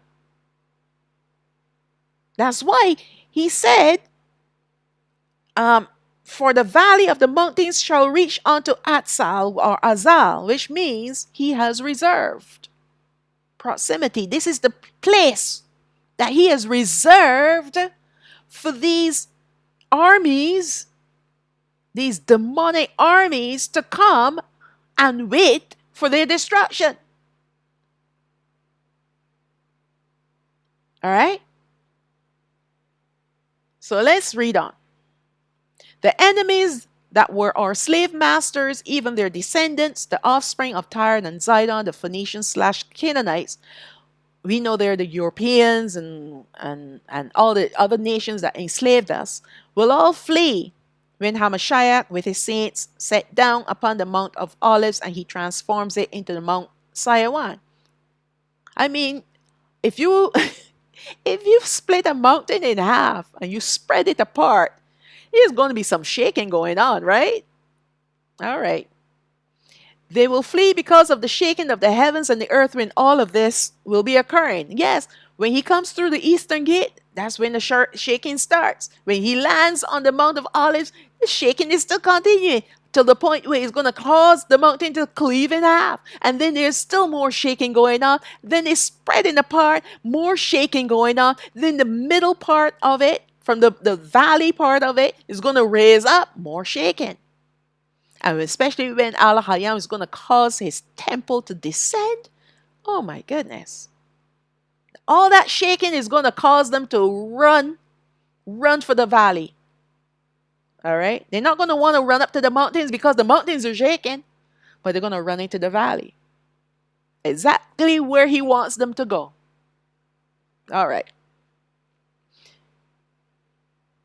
They will flee because of the shaking of the heavens and the earth when all of this will be occurring. This event taking place in the end times is compared to a great earthquake that occurred in Yashraal during the reign of Uzziah, who is Uzziah, the king of Yahawada. However, not much of this earthquake and its destruction is documented that we know of. We know it was a bad earthquake, though. It was a terrible earthquake. And if I'm not mistaken, because I've been to Israel several times and I've visited a lot of, I can't even call the names right now off the top of my head. But there are quite a lot of Roman ruins in Israel. A lot of them. All right? And a lot of these Roman ruins were caused by a great earthquake. Now, whether it was this earthquake, because there may have been more than one earthquake in Israel to tear down these heathen structures in our land, but there's a lot of rubble, a lot of Roman rubble in Israel. And I call it Israel because it's not Yashraal just yet. All right, there's a lot of Roman rubble in Israel. I've been to a lot of them because they're supposed to be some sort of heritage sites.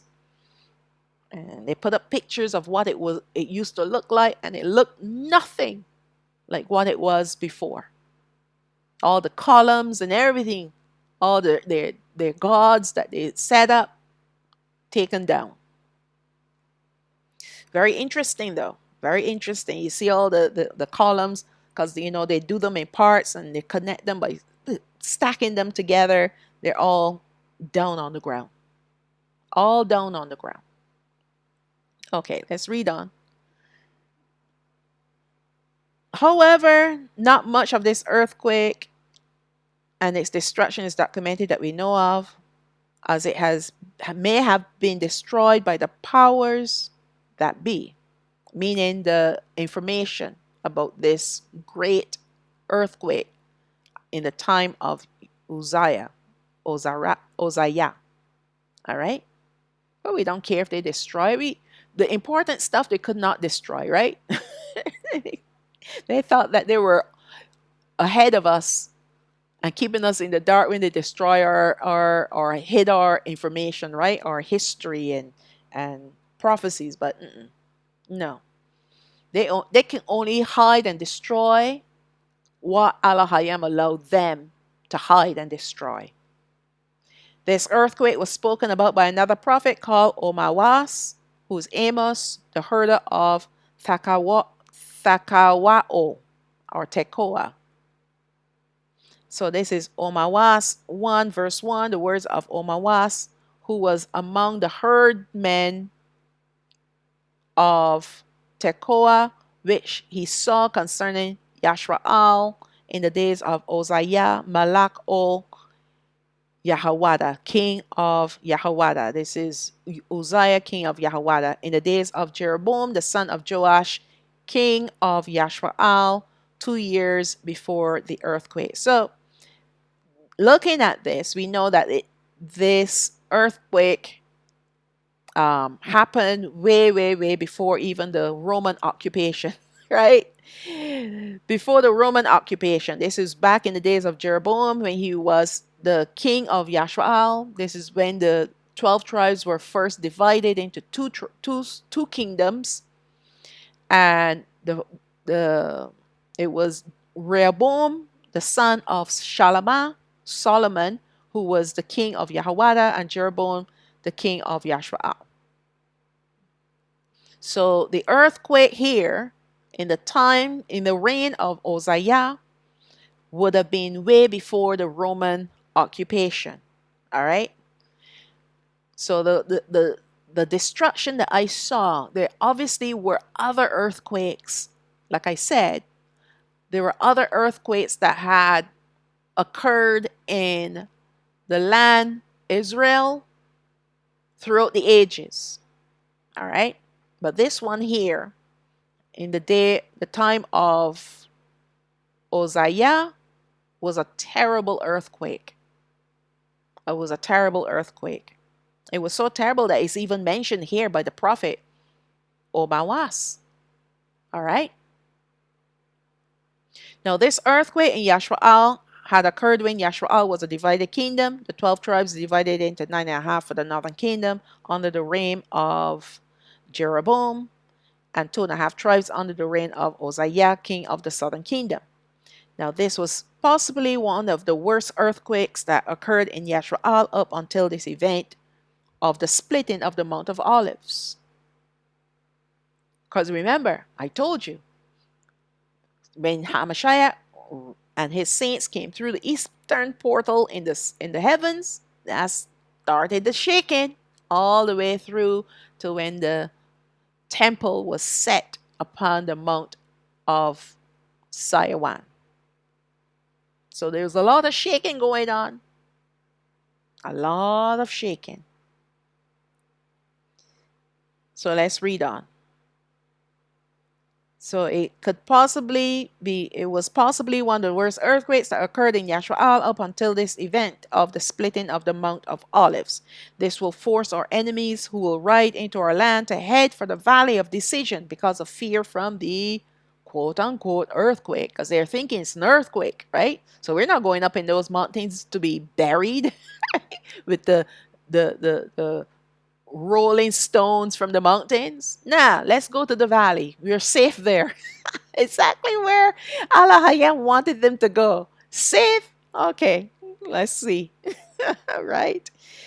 So the cleaving of the Mount of Olives and this valley will be the place reserved by Yahweh, Allah Hayam Yahweh for their destruction. So they rode to the Valley of Decision because the fear from the earthquake and which is the cleaving of the Mountain of Olives and all the different events that took place there. And the valley that they rode to, the Valley of Decision, was the place reserved by Alahayam, Yahweh, for their destruction. So they ran from destruction and ran right into destruction. Oh my goodness, Alahayam is awesome, isn't he? Once again, the last sentence is confirming the timing of this event precisely.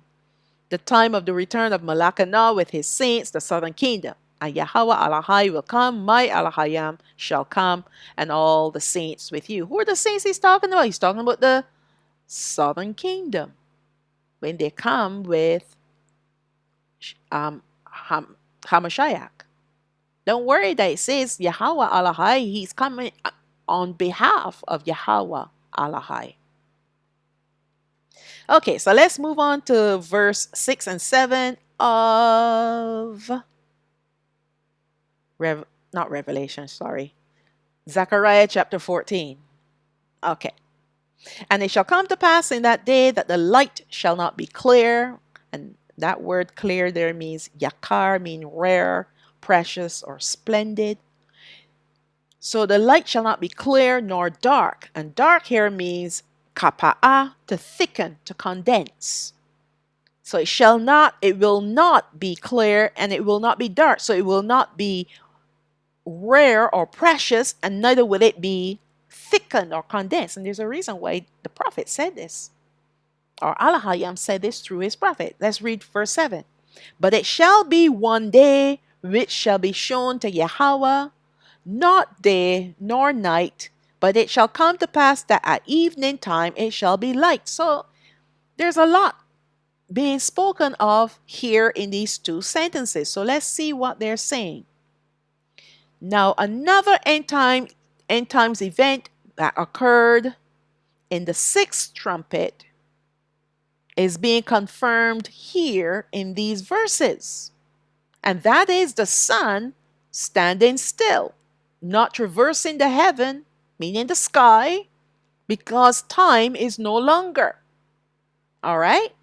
We know that this is the light of the sun and not the light of Alahayam at this moment of time, due to the description of the perpetual light on the earth at this given time. It is not a precious or rare or splendid sort of light. It is also not condensed or thickened like the glory of Alahayam, which we're going to see in a minute, which is his weighted light, because the glory of Alahayam is weighted. It's like a weighted light. We see that the prophet is giving us a clear description of what light will be perpetually on the earth at this given time, to differentiate it from the glory of Alahayam, which will soon come to light the earth. This also confirms that event of the perpetual day that will occur just before the last 7 vials will be poured out. All right? So let's look at Shemawath chapter 40, verse 34.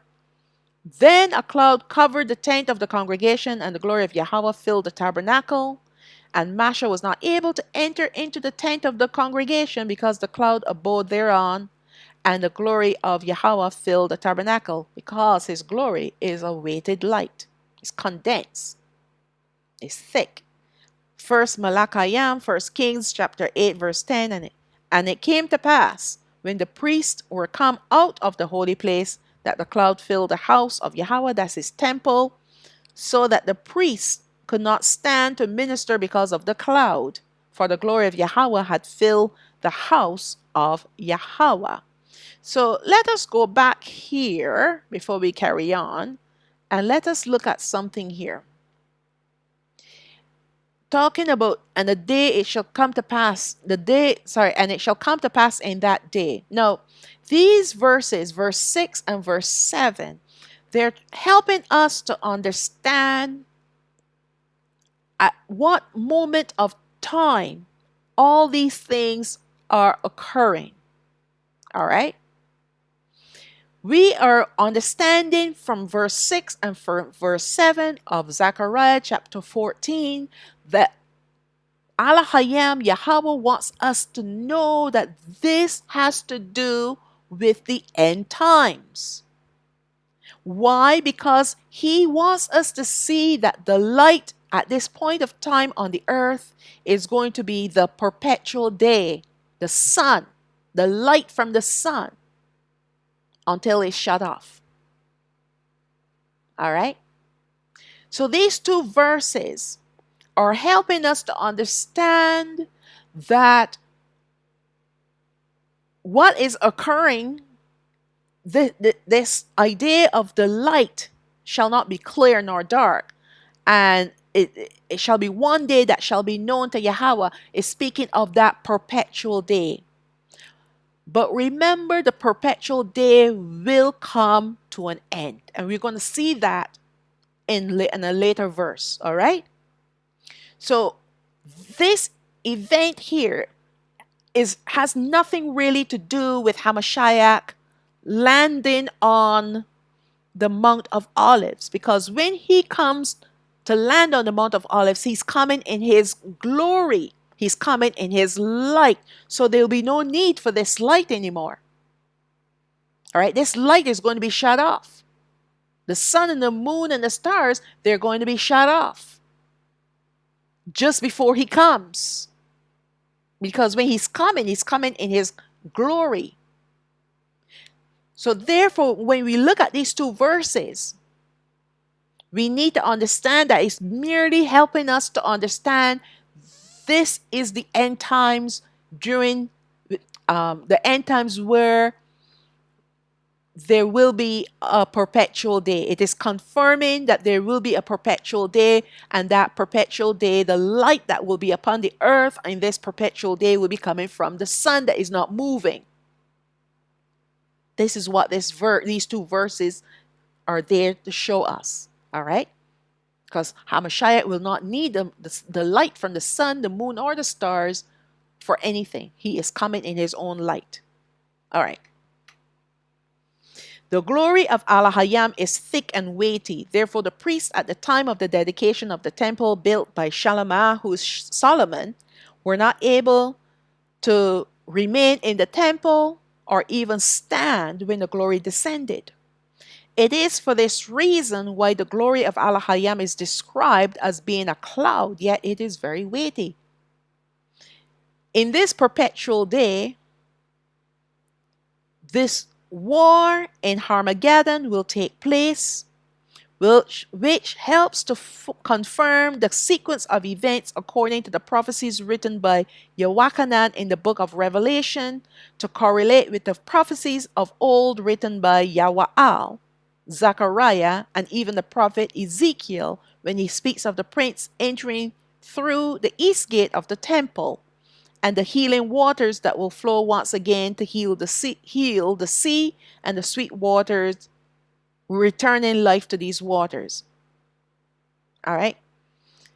Now, I want to go back to the beginning of this reading here. In this perpetual day, right? Because remember, from trumpet number 6 all the way through to the ending of the 7 vials will be a perpetual day, because everything is just going to come one after the other, one after the other. Bam, bam, bam, right?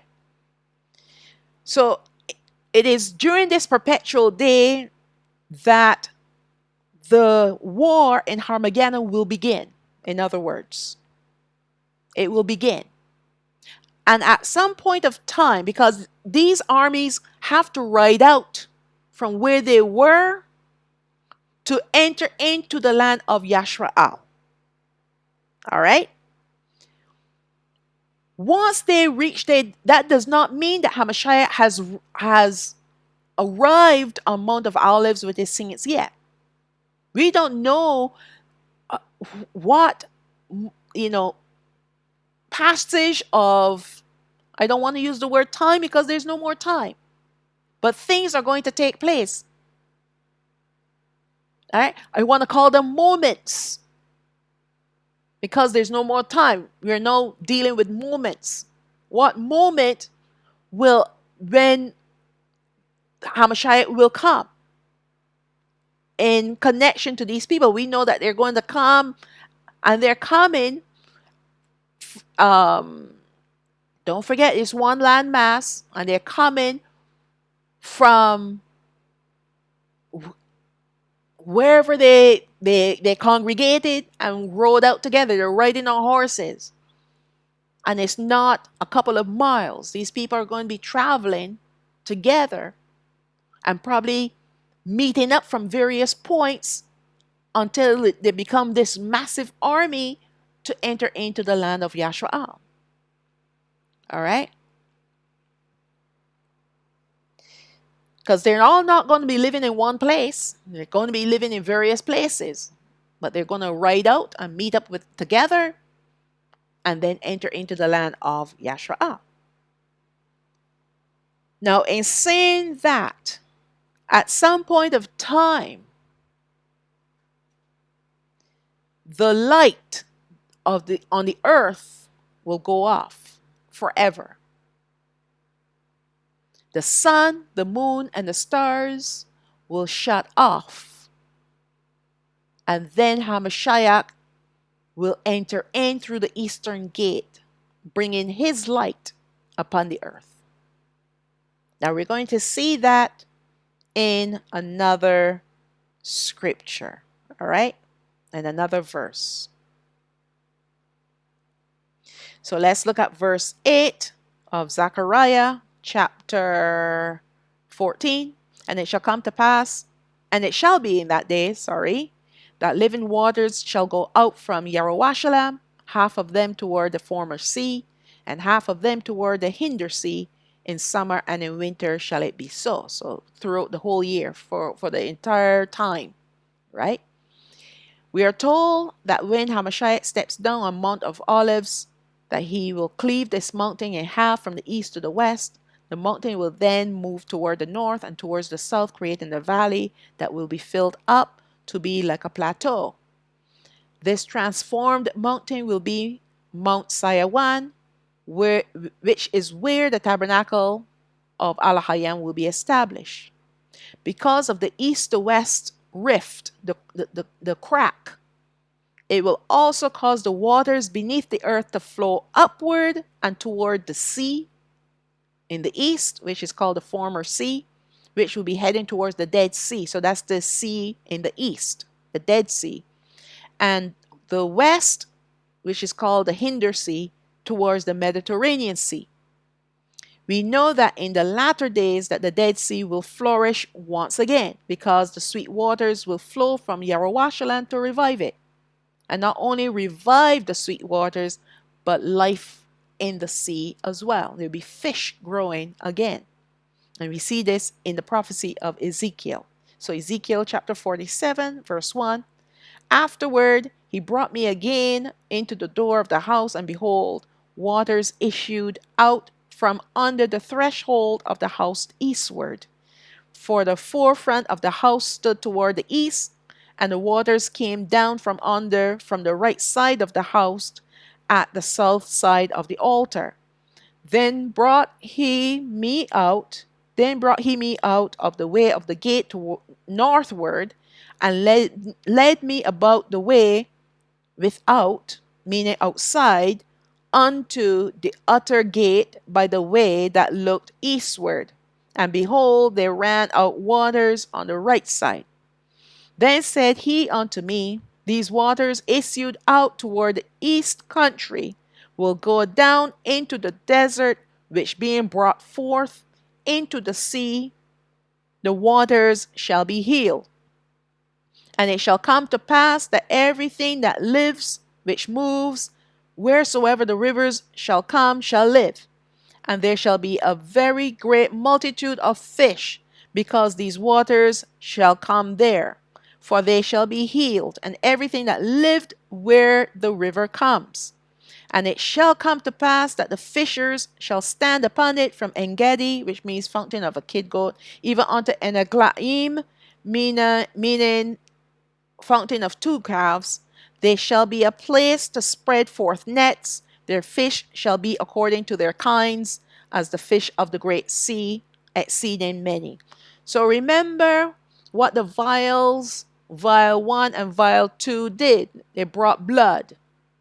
The sea became dead man's blood, and the fresh, sweet water became blood.